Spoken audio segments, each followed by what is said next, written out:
नमस्कार, मैं हूं शम्स ताहिर खान और आप देख रहे हैं वारदात। बिहार के चीफ जस्टिस बिहार के डीजीपी को फोन करते हैं। फोन पर कहते हैं कि एक एसएसपी साहब है, उनके खिलाफ एक मुकदमा दर्ज है, उस मुकदमे को खत्म कर दीजिए और उन्हें क्लीन चिट दे दीजिए। अब चीफ जस्टिस का हुक्म था, लिहाजा बिहार के डीजीपी ने ऐसा ही किया। उन्होंने एसएसपी को क्लीन चिट दे दी। मगर फिर बाद में पता चला कि दरअसल चीफ जस्टिस के नाम पर डीजीपी को खुद उसी एसएसपी ने चूना लगा दिया जिस एसएसपी के खिलाफ मुकदमा दर्ज था।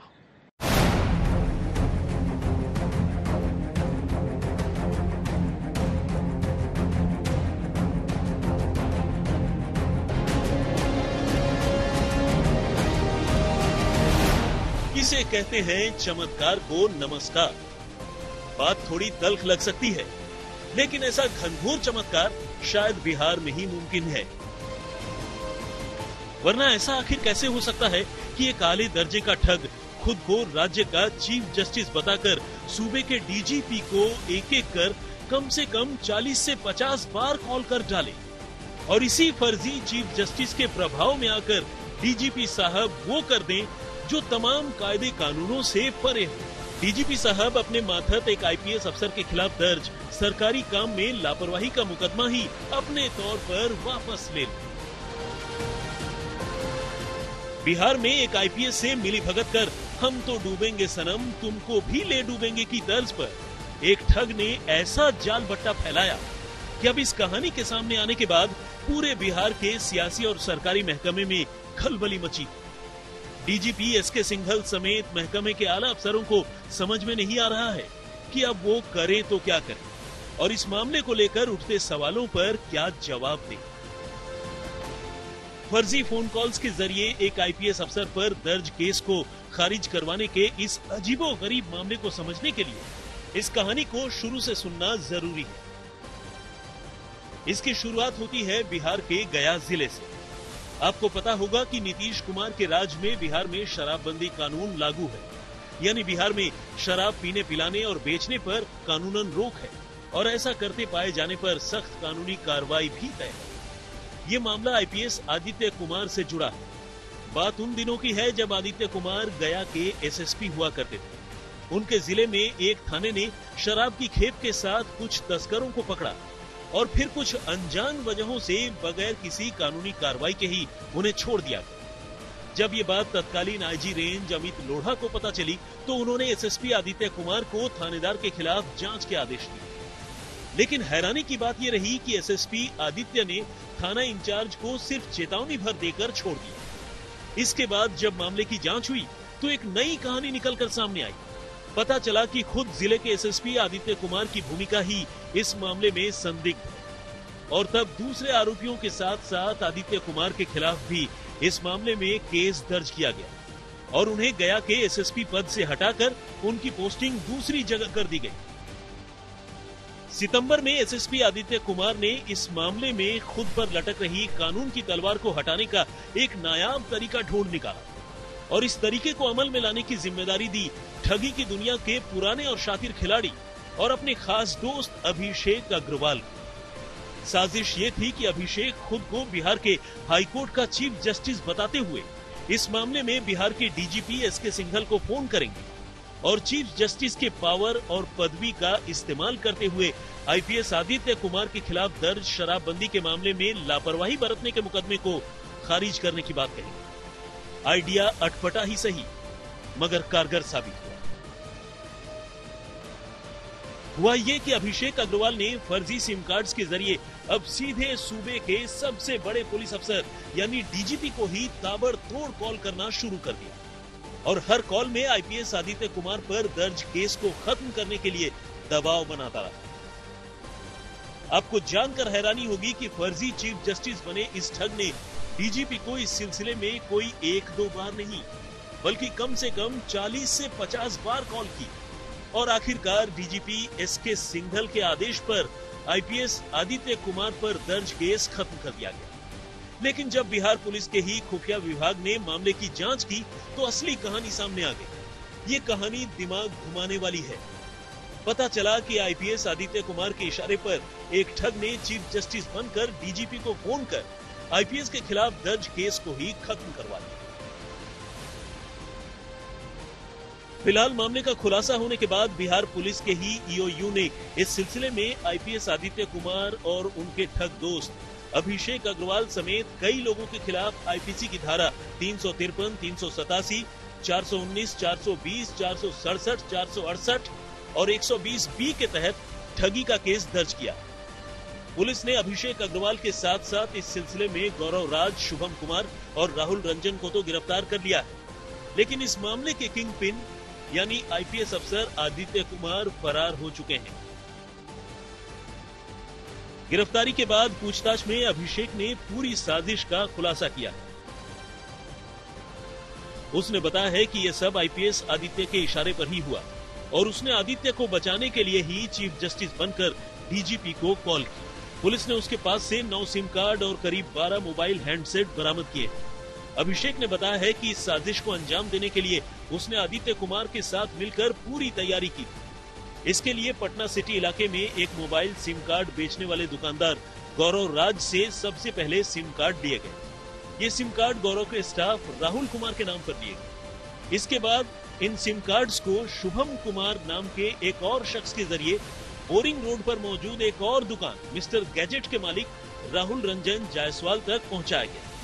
राहुल रंजन इस मामले के आरोपी अभिषेक अग्रवाल का दोस्त है, जिसने ये सिम कार्ड अभिषेक को दिया। और बस इसी के बाद अभिषेक ने नए मोबाइल फोन में ये सिम कार्ड डालकर डीजीपी को कॉल करने की शुरुआत कर। साजिश की गहराई देखिए कि ठग ने अपने मोबाइल फोन के व्हाट्सएप अकाउंट तक में डीपी के तौर पर बिहार के चीफ जस्टिस की तस्वीर लगा ली थी, ताकि फौरी तौर पर कोई इन फोन कॉल्स को लेकर शक न कर सके। लेकिन कहानी का सबसे चौंकाने वाला और अजीब पहलू यह है कि एक शख्स खुद को चीफ जस्टिस बताकर डीजीपी को लगातार फोन करता रहा और डीजीपी साहब न सिर्फ उससे बात करते रहे, बल्कि उसके कहने भर से अपने माथत आईपीएस के खिलाफ दर्ज केस को भी खत्म कर दिया। लेकिन आखिर केस की मेरिट की अनदेखी कर डीजीपी ने ऐसा कैसे कर दिया? इसका जवाब फिलहाल किसी के पास नहीं है। सवाल यह भी है कि सूबे के डीजीपी को चीफ जस्टिस बनकर कॉल करने वाले पर एक बार भी शक कैसे नहीं हुआ? क्या ऐसा होना एक आम बात है? सूचना प्राप्त होते ही गुप्त सूचना और जांच हेतु आर्थिक अपराध इकाई में पुलिस उपाधीक्षक के नेतृत्व में 5 सदस्यों की स्पेशलाइज्ड टीम का गठन किया गया। मोबाइल नंबर का जब सत्यापन किया गया तो ये पता किया गया कि इस मोबाइल का जो सिम है वो वोडाफोन कंपनी का है। वोडाफोन कंपनी से जब बात की गई तो इसके जो धारक यानी जो कैश निकाला गया, कंज्यूमर एप्लीकेशन जो सिम लेते समय जो फॉर्म भरा जाता है, उसमें धारक का नाम राहुल कुमार पता चला और जो कि पटना सिटी का एड्रेस पाया गया। उसके बाद अग्रतर जांच, सत्यापन और छापामारी करते हुए इस पूरे घटनाक्रम का आर्थिक अपराध इकाई के द्वारा प्रतिवेदन कर दिया गया। बहुत आश्चर्य की बात है और डीजीपी सबसे बड़ा पुलिस ऑफिसर है बिहार के और सारा पुलिस महकमा उनके हाथ में है और चीफ जस्टिस, माननीय चीफ जस्टिस के नाम पर फर्जी टेलीफोन कॉल उनको गया। एक बार नहीं, 2 बार नहीं, 3 बार, लोग कहता है 4 बार गया और उससे प्रभावित होकर आदित्य कुमार आईपीएस के खिलाफ जो क्रिमिनल केस चल रहा था उसको उन्होंने रफा दफा यदि कर दिया है तो ये बहुत गैरकानूनी है। और डीजीपी जैसे पद पर रहने वाले पदाधिकारी के जो लीगल एक्यूमेंट या एडमिनिस्ट्रेटिव एक्यूमेंट कहते हैं उसका अभाव पाया जा रहा है। उनको समझना चाहिए था कि चीफ जस्टिस या ऑनरेबल जज ऑफ हाई कोर्ट किसी इंडिविजुअल केस की पैरवी नहीं करते। वैसे आपको बता दें कि इस मामले में गिरफ्तार हुआ अभिषेक अग्रवाल ठगी की दुनिया का पुराना खिलाड़ी। हालांकि दुखद यह है कि इतना शातिर होने के बावजूद उसकी पुलिस महकमे के दसियों अफसरों से गाढ़ी छनती। और वक्त बेवक्त वो अपने इन कनेक्शन का फायदा जायज नाजायज कामों के लिए उठाता रहा। अभिषेक पहले भी कई बार गृह मंत्री का पीए बनकर अफसरों को फोन कर काम निकलवा चुका है। 2018 में पुलिस ने उसे ऐसे ही एक केस में गिरफ्तार कर तिहाड़ जेल भेजा था। इससे पहले उस पर 2014 में बिहार के ही एक एसपी को ब्लैकमेल करने का इल्जाम लगा था। उस पर एक दूसरे आईपीएस अफसर से 2 लाख रुपए की ठगी का इल्जाम भी है। हैरानी की बात यह है कि इस जालसाज पर जालसाजी के कई केस पहले भी दर्ज हो चुके हैं। इसके बावजूद बिहार के टॉप आईपीएस अधिकारी इसके साथ खड़े हुए दिखाई दे रहे हैं। और उससे भी हैरानी की बात यह है कि एक आईपीएस अधिकारी ही इस जालसाज के जरिए अपने डीजीपी को ठगता है। सुजीत कुमार झा, पटना, आज तक। सुशांत सिंह राजपूत की दोस्त और टीवी सीरियल ये रिश्ता क्या कहलाता है की एक्ट्रेस वैशाली ठक्कर ने खुदकुशी कर ली है। उनकी लाश इंदौर में उनके घर में पंखे से झूलती मिली। पुलिस को मौके से एक सुसाइड नोट भी मिला है। पुलिस के मुताबिक मौत की वजह रिश्ता ही है।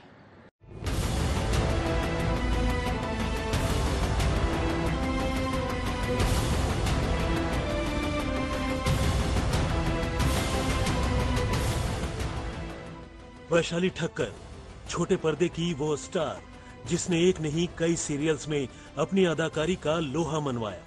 लेकिन रुपहले पर्दे की चकाचौंध के पीछे वैशाली की खुद की जिंदगी में छाया अंधेरा कुछ इस कदर गहरा जाएगा कि वो बीच रास्ते में ही सबका साथ छोड़ जाएगी, ये किसी ने नहीं सोचा था। I quit. 8 पन्नों के एक लंबे सुसाइड नोट के बाद बस यही वो हर्फ थे जिन्हें कागजों पर दर्ज कर वैशाली ने दुनिया को अलविदा कह दिया।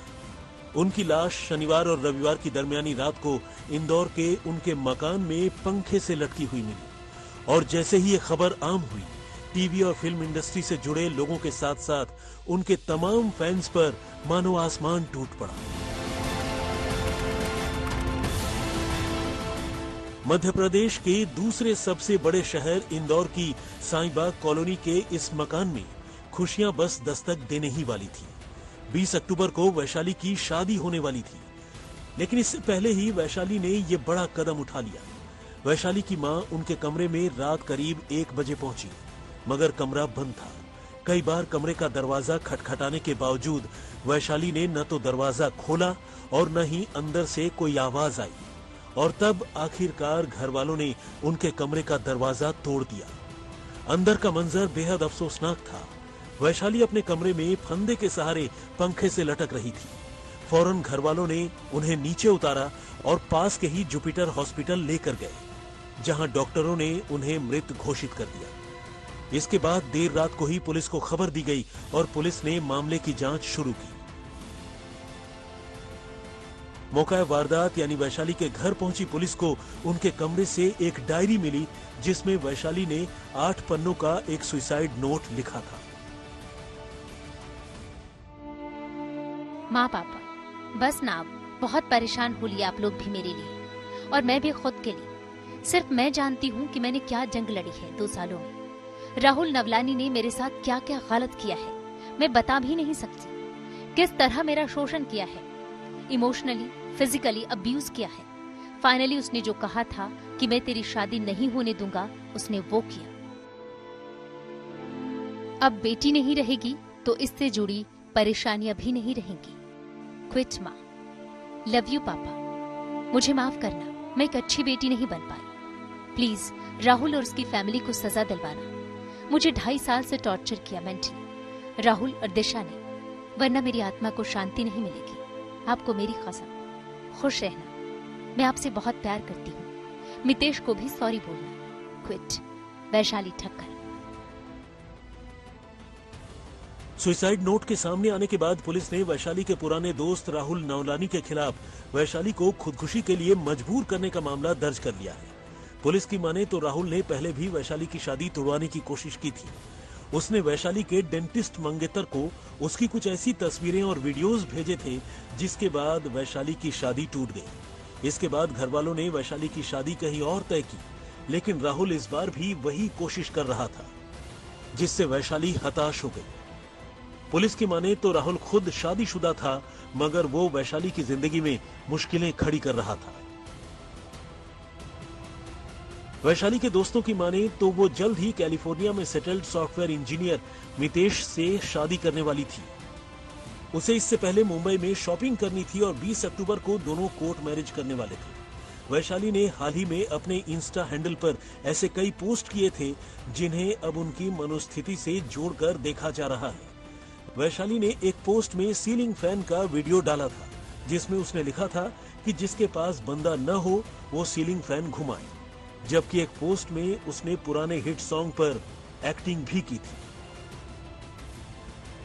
वैशाली के फैंस की माने तो ये उनकी जिंदगी में चल रही उथल पुथल की एक झलक थी, जो अब समझ में आई है।